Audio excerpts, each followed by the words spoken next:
বন্ধুরা, ঘরে থাকা সামান্য উপকরণে খুব সহজভাবে দই, বেকিং পাউডার, বেকিং সোডা ছাড়াই মাত্র 5 মিনিটে উপরটা মুচমুচে ও ভেতরটা রসালো একদম দোকানের মতো জিলিপি তৈরি করব। ছোট ছোট কয়েকটা টিপস ফলো করে জিলিপি তৈরি করলে ওপরটা মুচমুচে ক্রিস্পি ও ভেতরটা রসালো তৈরি হবে। এভাবে একবার জিলিপি তৈরি করলে এরপর দোকান থেকে আর জিলিপি কিনে খেতে হবে না। সম্পূর্ণ ভিডিওটা দেখার অনুরোধ রইল। আশা করছি প্রতিদিনের মতো আজকের রেসিপিটাও আপনাদের ভীষণ পছন্দ হবে। রেসিপিটা ভালো লাগলে লাইক, শেয়ার, কমেন্ট ও সাবস্ক্রাইব করে পাশে থাকবেন। দেখে নেওয়া যাক আমার আজকের রেসিপিটা। নমস্কার বন্ধুরা, আমি পাপড়ি পদ্মাবতী ফুড ক্রিয়েশনে আপনাদের সবাইকে স্বাগত। জিলিপি তৈরির জন্য প্রথমেই আমি চিনি শিরা তৈরি করে নিচ্ছি। তার জন্য দিয়ে দিলাম 1 কাপ জল, আর ওই কাপেরই আমি দিয়ে দিচ্ছি 1.5 কাপ চিনি। আর বন্ধুরা, আমি কাপ মেপে দেখাচ্ছি যাতে আপনাদের খুবই সুবিধা হয় তৈরি করতে। আপনারা যে কোনো একটা বাটি বা কাপের মাপ করে নেবেন, তাহলে কিন্তু রেসিপিটা একদম পারফেক্টভাবে তৈরি করতে পারবেন। এরপর আমি গ্যাস জ্বালিয়ে দিলাম, আর আমি ওয়েট করব যতক্ষণ পর্যন্ত চিনিটা না মেল্ট হচ্ছে। এভাবে একটু হাতা দিয়ে আমি নাড়াচাড়া করে দিচ্ছি, আর খুব কম সময়ের মধ্যেই কিন্তু বন্ধুরা চিনি শিরাটা তৈরি হয়ে যায়। এরপর দেখুন চিনি শিরাটা ফুটে উঠেছে। এরপর আমি এখানে দিয়ে দিচ্ছি 1/2 চামচ ঘি। অবশ্যই একটু ঘিয়ের ব্যবহার করবেন, মনে হবে যেন জিলিপিগুলো একদম ঘিয়েতে ভাজা হয়েছে, ভীষণ সুন্দর একটা ফ্লেভার আসবে। এরপর আমি এখানে দিয়ে দিচ্ছি একটু কেশরি ফুড কালার, আর এটা বন্ধুরা সম্পূর্ণ অপশনাল, আপনারা চাইলে কিন্তু নাও দিতে পারেন। আমি একটু দিয়েছি যাতে দোকানের মতো দেখতে লাগছে। আপনারা যদি ফুড কালার না দিয়েও করেন তাতেও কিন্তু জিলিপিগুলো কিন্তু খুবই সুন্দর তৈরি হবে, টেস্টের কিন্তু কোনো হেরফের হবে না। এভাবে দেখুন চিনির শিরাটা খুব ভালো করে ফুটে গেছে। আমি এখানে মিনিট 2 সময় নিয়ে খুব ভালো করে ফুটিয়ে নিয়েছি। আর একটু হাতে এভাবে চেক করে দেখে নিতে হবে, দেখবেন একটা চিটচিটে আঠালো একটা রস তৈরি হবে। এরপর আমি এখানে 1/2 লেবুর রস এভাবে একটু দিয়ে দিলাম যাতে চিনির শিরাটা না জমাট বেঁধে যায়। এরপর আমি এটা চাপা দিয়ে গ্যাস বন্ধ করে রেখে দিলাম। এরপর আমি 1 কাপ ময়দা একটা পাত্রের ভিতরে নিয়ে নিলাম, আর দিয়ে দিচ্ছি 1/2 চামচ মতো ঘি। বন্ধুরা, অবশ্যই কিন্তু আপনারা ঘি দিয়েই কিন্তু এখানে ময়ানটা দেবেন ময়দার। যদি তেল দিয়ে ময়ান দেন তাহলে কিন্তু মুচমুচে ক্রিস্পি হবে না। ঘি যদি দিয়ে করেন তবেই কিন্তু ভীষণই মুচমুচে ক্রিস্পি তৈরি হবে। ভালো করে ময়ানটা আমি দিয়ে নিয়েছি, আর এরপরে আমি ওই কাপেরই 1 কাপ জল এখানে নিয়ে নিয়েছি।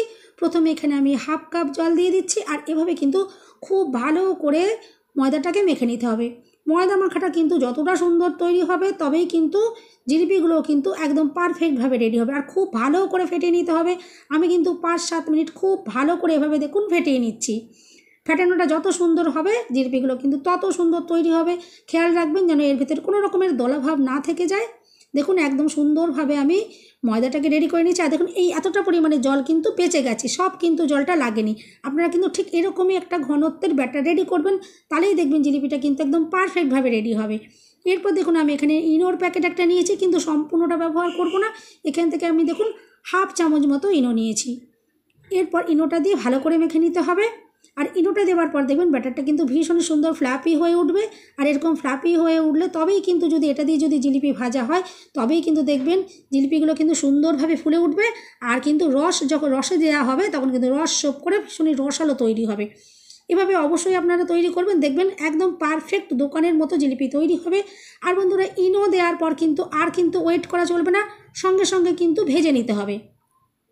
এরপর আমি এখানে একটা প্যাকেট নিয়ে নিয়েছি। আপনারা যে কোনো তেলের প্যাকেট, নুনের প্যাকেট বা যে কোনো একটা প্যাকেট এভাবে নিয়ে নিতে পারেন। আর একটু মুখ বন্ধ করে দিলাম আমি প্যাকেটের ভেতর ভরে গার্ডার দিয়ে, আর কোনার অংশটা কেটে নিয়েছি। এরপর দেখুন একটা ফ্রাই প্যানে আমি সাদা তেল গরম করে নিয়েছি। তেলটা কিন্তু ভালো করে গরম করে নিতে হবে। আর তারপরে গ্যাসের ফ্লেম একদম লোতে দিয়ে আমি দেখুন জিলিপিগুলোকে এভাবে দিয়ে দিচ্ছি। আর বন্ধুরা, তেলের মাপটা কিন্তু কম পরিমাণে এখানে দিতে হবে। আপনারা দেখে বুঝতেই পারছেন আমি আশা করছি। তেল কিন্তু খুব একটা বেশি তেল দিয়ে দেবেন না, তাহলে কিন্তু জিলিপিগুলো কিন্তু দিতে অসুবিধা হবে। যখন আমি এখানে জিলিপিগুলোকে দেবো তখন কিন্তু দেওয়া যাবে না, তেলটা ভীষণই পরিমাণে নড়তে থাকবে, আর জিলিপিগুলো কিন্তু পারফেক্টভাবে দিতে পারা যাবে না। সেই জন্য তেলের পরিমাণটা কম রাখবেন, আর গ্যাসের ফ্লেমটা কিন্তু কমিয়ে তারপরে কিন্তু এখানে জিলিপিগুলোকে দিতে হবে। আর দেখুন আমি জিলিপিগুলো দিয়ে দিয়েছি, আর গ্যাসের ফ্লেম একদম লোতে রেখে কিন্তু জিলিপিগুলোকে কিন্তু উল্টে পাল্টে ভালো করে ভেজে নিতে হবে। আর যখন দেখবেন সুন্দর একটা কালার চলে এসেছে তখনই বুঝবেন যে জিলিপিগুলো ভাজা হয়ে গেছে। আর যদি গ্যাসের ফ্লেম এভাবে লোতে রেখে মুচমুচে করে ভেজে নেওয়া হয় তাহলেই কিন্তু জিলিপিগুলো অনেকক্ষণ পর্যন্ত ক্রিস্পি থাকবে। আমি যেই জিলিপিটা তৈরি করেছি এই জিলিপিগুলো কিন্তু 2 দিন পর্যন্ত মুচমুচে ক্রিস্পি ছিল। আপনারা আমি ঠিক যেভাবে ব্যাটার তৈরি করছি বা যেভাবে চিনির শিরাটা তৈরি করছি আর যেভাবে ভাজছি ঠিক এই টিপসগুলো যদি ফলো করে আপনারা তৈরি করেন দেখবেন একদম মুচমুচে দোকানের মতো জিলিপি তৈরি হবে। কড়াইয়ের থেকে তুলে নেওয়ার সাথে সাথেই কিন্তু চিনি শিরার ভেতরে দিয়ে দিতে হবে, আর কিন্তু ওয়েট করা যাবে না। আর চিনির শিরাটা কিন্তু এখন হালকা গরম রয়েছে, আর এভাবে একটু চেপে চেপে দিতে হবে যাতে ভালো করে চিনির রসের ভেতরে এগুলো ডুবে যায়। আর 1 থেকে 1.5 মিনিট এভাবে চিনি শিরার ভেতরে রেখে দিতে হবে।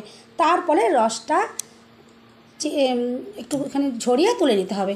এরপর দেখুন আমি আবারও একটু জিলিপি দেখিয়ে দিচ্ছি, ঠিক এভাবে করে আমি দিয়ে দিচ্ছি। আর প্রত্যেকবারই কিন্তু এরকমভাবে করেই জিলিপিগুলোকে দিয়ে ভেজে নিতে হবে। অবশ্যই আপনারা এভাবে একবার ট্রাই করে দেখতে পারেন। আমি আশা করছি আজকের এই রেসিপিটা আপনাদের কিন্তু ভীষণই পছন্দ হবে। আর দেখুন আমি আবারও কয়েকটা জিলিপি তেলের ভেতরে এভাবে দিয়ে দিয়েছি, আর ঠিক ওয়েট করছি যতক্ষণ না পর্যন্ত এরকম একটা হালকা কালার আসছে। আর বন্ধুরা গ্যাসের ফ্লেমটা কিন্তু অবশ্যই লোতে রেখে সুন্দর করে মুচমুচে করে ভেজে নিতে হবে। মুচমুচে করে যদি ভেজে নেন তবেই কিন্তু জিলিপিগুলোও কিন্তু অনেকক্ষণ পর্যন্ত, বেশ দীর্ঘক্ষণ পর্যন্ত এগুলো মুচমুচে থাকবে। ভাজাটা যদি নরম থাকে তাহলে কিন্তু জিলিপিগুলো রসে দেওয়ার সাথে সাথে ওগুলো কিন্তু নরম হয়ে যাবে, জিলিপিগুলো কিন্তু আর মুচমুচে ক্রিস্পি লাগবে না। সেই জন্য এই ভাজাটা কিন্তু একটু গুরুত্বপূর্ণ। ভাজাটা আপনারা যদি সঠিকভাবে করেন তবেই কিন্তু জিলিপিগুলো মুচমুচে থাকবে। গ্যাসের ফ্লেম লোতে রেখে এরকমভাবে সুন্দর করে জিলিপিগুলোকে ভেজে নিতে হবে। আর জিলিপিগুলো যখন দেওয়া হবে তেলটা খুব ভালো করে গরম করে নিতে হবে। খুব ভালো করে গরম করে নেওয়ার পরে তবেই কিন্তু জিলিপিগুলোকে কড়াইতে দিতে হবে, তাহলেই কিন্তু জিলিপিগুলো দেখবেন সুন্দরভাবে ফুলে উঠবে। আর জিলিপিগুলো যদি সুন্দরভাবে ফুলে ওঠে তাহলেই যখন জিলিপিগুলো ভাজার পর রসের ভেতরে দেওয়া হবে তবেই কিন্তু জিলিপিগুলো দেখবেন রস টেনে জিলিপিগুলো ভিতরটা রসালো থাকবে আর উপরটা মুচমুচে ক্রিস্পি তৈরি হবে। বন্ধুরা রেসিপিটা যদি ভালো লাগে অবশ্যই কিন্তু লাইক, শেয়ার, কমেন্ট করতে ভুলবেন না। চ্যানেলটা সাবস্ক্রাইব করে আমার পাশে থাকবেন। বেল বাটনটা ক্লিক করে রাখবেন যাতে আমি যখনই নতুন ভিডিও আপলোড করব সঙ্গে সঙ্গে নোটিফিকেশান সবার আগে আপনি পেয়ে যাবেন। দেখুন ঠিক সেমভাবে আমি আবারও এই জিলিপিগুলোকে ভেজে নিচ্ছি। আর এরপর যখন ভাজা হয়ে যাবে আমি আপনাদেরকে দেখাবো জিলিপি যখন রেডি হয়ে যাওয়ার পর দেখবেন জিলিপিগুলো যে কতটা রসালো সুন্দর তৈরি হয়েছে, আর দেখতে কিন্তু ভীষণ সুন্দর লাগছে। দেখুন এই জিলিপিগুলো কিন্তু আমি ঠিক সেমভাবে একইভাবে ভেজে নিচ্ছি। আর ভাজার সময় অবশ্যই কিন্তু একটু সময় দিয়ে ভেজে নেবেন, তাহলেই কিন্তু জিলিপিগুলো মুচমুচে হবে। এভাবে দেখুন আমি একটু সময় নিয়ে ভালো করে ভেজে নিচ্ছি। দেখুন এখন সুন্দরভাবে কালার চলে এসছে, আর এগুলোকে আমি তুলে নিচ্ছি। তেল থেকে তুলে নেওয়ার সাথে সাথেই কিন্তু আবারও চিনির শিরার ভেতরে দিয়ে দিতে হবে। আর বন্ধুরা এখানে 1 কাপ ময়দা দিয়ে কিন্তু আমি 1/2 কেজি জিলিপি তৈরি হয়েছে। দেখুন আমি চিনির শিরার ভেতরে তো এগুলো দিয়ে রেখেছিলাম, আর 1 থেকে 1.5 মিনিট পর দেখুন তুলে নিলাম, আর সুন্দরভাবে কিন্তু জিলিপিগুলো একদম রসালো তৈরি হয়ে গেছে। আমি এখন দেখুন একটু রসটা এভাবে ঝরিয়ে তুলে নিচ্ছি। আর দেখুন কতটা যে দুর্দান্ত দেখতে হয়েছে আপনারা কিন্তু দেখেই বুঝতে পারছেন। অবশ্যই কিন্তু আপনারা বাড়িতে এভাবে একবার ট্রাই করে দেখতে পারেন। আমি আশা করছি আপনাদের ভীষণ পছন্দ হবে। আর দেখুন একটা জিলিপি আমি আপনাদেরকে একটু ভেঙেও দেখিয়ে দেবো, দেখবেন ভেতর থেকে এটা কতটা যে রসালো সুন্দর তৈরি হয়েছে। তাহলে বন্ধুরা সামনেই উল্টো রথ আছে, অবশ্যই একবার এভাবে ট্রাই করে দেখতে পারেন। আমি আশা করছি আপনাদের ভীষণ পছন্দ হবে। আর দেখুন বন্ধুরা ভেতর থেকে এটা কতটা সুন্দর রসালো তৈরি হয়েছে। সবাই সুস্থ থাকবেন, ভালো থাকবেন। দেখা হবে নেক্সট ভিডিওতে। ভিডিওটা শেষ পর্যন্ত দেখার জন্য সবাইকে রইল অসংখ্য অসংখ্য ধন্যবাদ।